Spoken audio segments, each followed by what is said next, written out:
महाशिवरात्री निमित्तानं हे शंकराचं मंदिर खूप छान सजवलेलं आहे. हे बघा, आणि इथे या काकी फुलं, हार, नारळ विकत होत्या, ते आम्ही घेतलेलं. आणि इथे चालू होतं कीर्तन, तर त्यांनी नामस्मरणाचं खूप छान महत्त्व सांगितलं.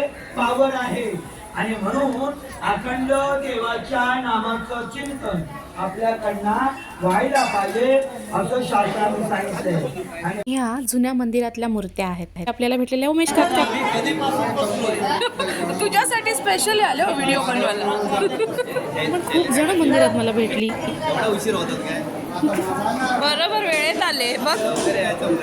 त्यानंतर पुढे गेल्यावर ते गर्दी होती आणि इथे ना एक विशिष्ट वेळेत देवावर फुलांचा वर्षाव केला जातो. तीच वेळ इथे झालेली आहे. आपण सगळ्यांनी दर्शन पण घेऊया. जशी जशी संध्याकाळ होत होती गर्दी खूप वाढत होती. मग वेळ झाली आरतीची आणि आरती सुरू असताना अचानक हे बघा खंडोबाची स्वारी पण आली होती.